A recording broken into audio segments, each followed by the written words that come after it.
I mean, I have to imagine that if I'm Tyroy, a lot of people have been saying that he's been struggling with against Diddy Kongs, and possibly has that Diddy Kong block. Lost against Lightning Cam. He's facing JJ here. He's had trouble with SBF and his Diddy Kong with Starbase Fruit.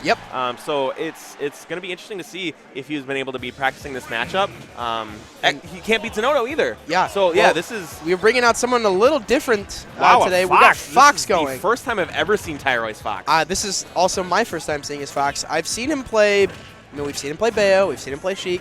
Got him Meta Knight. Yeah, got him Meta Knight. He's pulled out Cloud in doubles. I don't know if he's ever pulled it out in singles, but now we're seeing the Fox. So unfortunately, can't give you a lot of background on this because it looks like a very fresh one. But on the other end, JJ.JROCKETS has been improving by leaps and bounds, and the man is riding a wave of heat like no one has ever seen. He's been taking tournaments left and right against the likes of Tyroy. So we will see. This is a titanic matchup of Chicago Smash. Yeah.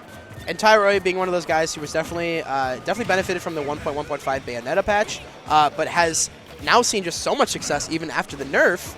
I mean, he's really just ran with it. I think the being at the top player level and playing with those guys has truly made him a phenomenal player. Yeah, I mean, and that to go off of what you said, that's actually a perfect call out. He found success as a Bayonetta player. All these top players got interested in him after Tyroy launched himself to the best Bayonetta in the United States, and then suddenly, Bayo caught the nerf. But because he power leveled against all these top players that wanted the Bayo experience, he just took all that information, internalized it, and is now bringing it out in his general play, and has only kept improving. That's one thing about Tyroy that is so good, is that any bit of information that he can learn, he utilizes. And this is interesting because JJ, I know, definitely does like the Fox matchup, especially with Diddy Kong. And there's no shortage of Foxes in Chicago. Right, exactly. I mean, there's plenty of matchup experience for JJ to have. And something interesting about the Diddy Kong, too, you can get that up throw to up air at about 100%, I believe. On Fox? Yeah. Because Fox he falls like a stone, not even just a stone, like a lead weight. Oh, yeah, he just falls everywhere.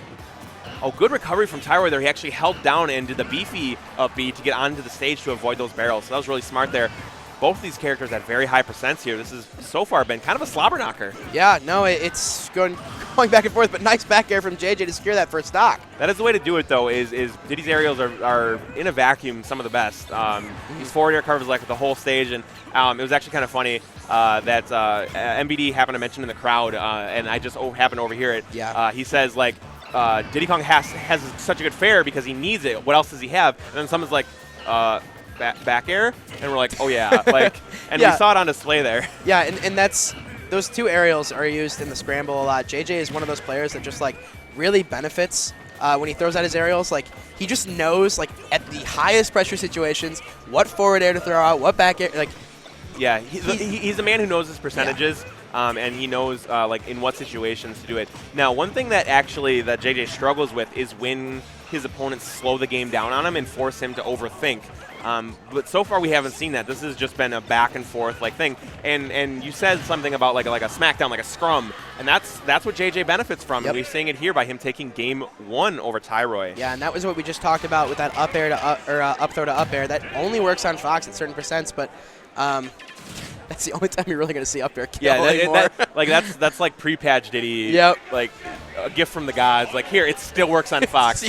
And low-key, a lot of people think Fox, as the meta develops, is going to just keep climbing that tier list. I think that's completely true. Yeah, I mean, it's good on Tyroy for picking this up, kind of getting ahead of the game. But yeah, I've heard, K-Sev, the delightful Fox master of the fair footstool. Yeah. We've seen Larry Lure, obviously. Chicago also has Ruins, Slow Joe, so there's no shortage of Foxes here. I'm just wondering if Tyroy is kind of underestimating JJ's ability to handle Fox, and now we're seeing a switch to Meta Knight because of it. Yeah, this is going to be interesting. I know that Meta Knight used to be kind of a difficult matchup for Diddy Kong. It wasn't, this was pre-patch, obviously. But now Meta Knight he doesn't do bad against Diddy Kong. I don't think he does good. Meta Knight doesn't do bad against quite a few of the top tiers. Yeah. He has good matches on it, and not because he has necessary tools to cancel them out, but just in general, he has good frame data, he has got really good edge guarding, and of course that shuttle loop can kill very early if you find yourself in a bad spot above the stage. Yeah. So this Meta Knight, though, from Tyroy is something that we have to watch out for. He was able to 2-0 ESAM at Midwest Mayhem 3 with it, so it is definitely a legit Meta Knight. Yeah, and the offstage is going to be huge here. Dash attack's going to be huge. He's got to work, right here, He's gonna throw Diddy Kong into these situations a lot. Oh no! Great Like I said, from Tyroy. Yeah, off stage is gonna be huge. You are precognizant. You called that instantly, and now a complete reversal of fortune. Tyroy with a big advantage here, only taking 18% with the anti-hero from the Kirby universe. People often forget this about Diddy Kong, right? I mean, Diddy Kong is definitely one of the best. I'd say top 5, right?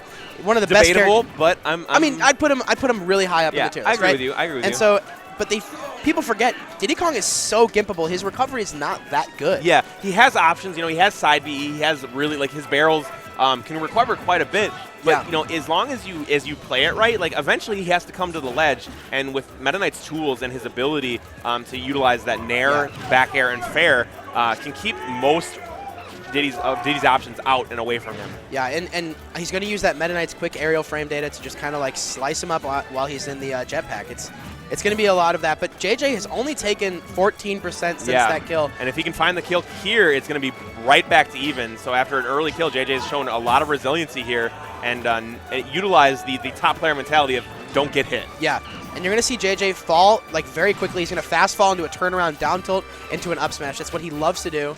Yeah, and actually, I don't know the percents on it, and that's my fault, guys, but one thing that JJ does like to utilize a lot, and it's not necessarily the JJ special, but it is something that you see quite a bit from is down tilt down smash. And I believe that it's far too much percentage right now to have that happen, but it is something that you expect to see now that the percentages have reset and our stocks are even. Yeah, good stuff to JJ there, getting that raw up smash read on Tyroy. And now Tyroy's going to feel, he's got to be feeling pretty good about this pick right here. He's got a 63% lead right now. Oh, wow, great read there. He read the tech into the platform. Platform prevented him from getting away. And now Tyroy is just putting the pressure on JJ, not letting him get any sort of angle on him. So he hasn't taken a percent yet.